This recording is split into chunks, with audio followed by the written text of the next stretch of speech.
Yeah, what do you enjoy most about being an indie author? Um, the freedom, I think. Mm-hmm. Yeah. So that the Alaskan book actually it won a prize. I was one of the winners of the Emirates Literature Festival a few years ago in Dubai. Mm-hmm. So one of the prizes, or the prize of that, was a nice fountain pen from Monte Grappa, which is kind of like Mont Blanc. It was dinner with the owner or managing director of Monte Grappa. It was, and then who else would be there? It was the publisher was going to be there, and a few other winners of the Emirates Literature Festival prize, right? So there was a bunch of us there, and there was a one of the winners from a previous year. So, and part of that, obviously, the publisher and editor, they read through your book and they give you feedback and da da da da da. But we was at this dinner, and by that stage, I had already written 2 Alaskan books and 3, 4, or 5 Harvey books, and I was starting to kind of make money from my writing, which was cool, right? Yeah. I was at this dinner, and the previous year's winner was kind of so overawed by it, and I won't say her name because unfairness obviously different for some people, but she was talking about the process of writing the book, having the publisher and the editor who were sitting at the table literally throw it back at her saying, make these changes, this is your deadline. And she must have read the book 4 or 5 times, to the point where she wasn't even happy with the book herself. It was the publisher and the editor that were happy with how the book was. Do you know what I mean? So they changed so much, it lost her voice almost. But she was in love with it, and she was working on her second book, still not making any money, but published author.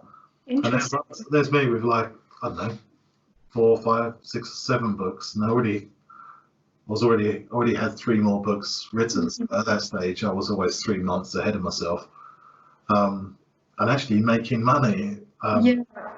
So, and that was kind of, I had the chance. Then the editor and the publisher came back to me and they said, okay, we can do something with the Alaskan book, Where the Mountains Kiss the Sun. We can do something with that.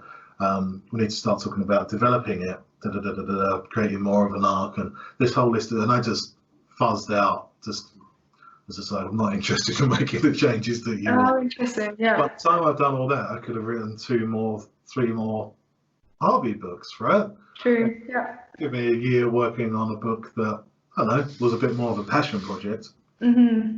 Interesting. So, yeah, so that's kind of, it really reinforced where I wanted to be, what I didn't want to do. You know, it's not always easy to know what you want to do, but if you know what you don't want to do, it's a bit of a guide. Yeah, I think this debate between traditional publishing and self-publishing is so interesting as well. Yeah.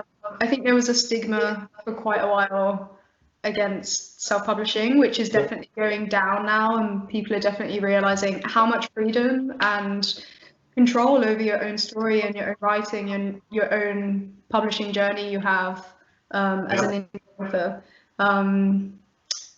But yeah, I guess it depends on what you want, right? Some people still want to go for traditional publishing, and yeah, I mean, it's not. I don't think there's anything wrong with either. If people want to go down I've got a friend actually who I helped him get started writing his first book, and I think he's finished it, but I think he's not interested in the self-publishing route. He's just going to push and push and push, and fair play to him.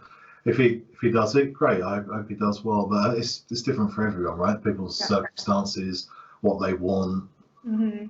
So yeah, it is different. No right or wrong, just options. But cool that you know what you want. So that's good, yeah. Or what you don't want, yeah. And on the other side of that, what would you say the biggest challenge is of being an indie author?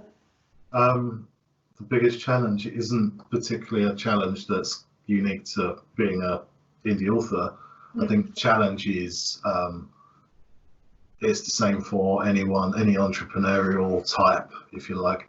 It's uncertainty, it's staying positive, staying focused, and always pushing. I mean, like, everyone's heard the story about entrepreneurs that failed 100 times before they, Richard Branson types, I don't expect to be a Richard Branson type, but I failed a few times before I, failed music career, for example.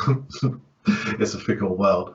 But you just have to accept that things aren't always going to be rosy. You have to kind of roll with the punches. So the biggest challenge is staying positive, having a plan. You've got to have a plan. And if you don't treat it like a business, how can you have a plan, right? Yeah. Okay. Yeah. And that's the same. We don't even have to be talking about self-publishing there. You could be a photographer, you could be an artist, you could be, I don't know, a builder. Yeah. Like the idea of perseverance, which I guess links back to what you said about treating it like a business and making these small, consistent changes and attempts at progress. Yeah. It makes a lot of sense. Yeah. It applies to any business. You have to have a plan, right? Yeah. You don't measure stuff. I mean, like, I don't know, let's say you was a builder and he's building a house and 10% of the profits was going on waste material. Would you try and reduce the amount of waste material you ordered? Or, you know what I mean? There's lots of things you can do. It's exactly the same with writing. Yeah, cool. In terms of planning, what's your plan for when you have writer's block? Do you have a certain strategy that you put in place, or? I don't really get writer's block. That's nice. Sometimes a story gets to a point where I have to go to someone like you and say, this could go two ways, what do you think? But usually I just jump onto another book. I do think you have to write you have to write yourself out of it, if you like. So you might create writer's block. You just need to get the creativity flowing. So just write anything. Even if you know you're going to delete it, just write and get your fingers moving and get your mind into the person, like the point of view that you're writing. Does that make sense? Yeah, definitely. So even if it's all wrong, you're going to delete it. Just write something. Move on to a different book. And then if I still can't get anywhere, I'll draw the story out on a big bit of paper. Just draw the story arc with all the plot points. Because typically I usually know the last few scenes. Like, how am I going to get there? I'm here and I'm going to get there. And a lot of the time that's knowing the reasons why. So you've got to know your characters why. Why are they where they are? Why are they doing what they're doing? And same for all the other characters, the protagonist, the antagonist. If you know the reasons why, you can usually find some kind of way through that. I'm quite visual, so drawing it out really helps me to see where the gaps are and see how big a gap I've got to close. Yeah. And just move the pieces around. Sometimes it's a friend showed me an idea of having post-it notes on the wall. Sometimes I draw the arc out. Sometimes I do it in like a flow chart, if you like, and just have empty spaces that I need to fill. Just anything just to get that story moving. But you've got to write. You can't stop and say, I can't do it today. I've got writer's block. Just write something else. Write a different story. Work on something else. Interesting. Yeah, because you could imagine if it was a factory, right? Yeah. And one of the machines was broken, or you only had one machine in a factory and it was broken.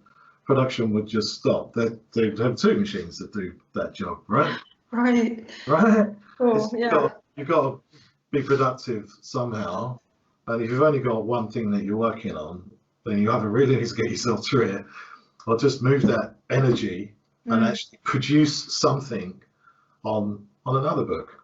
Cool. That's really good advice. Yeah.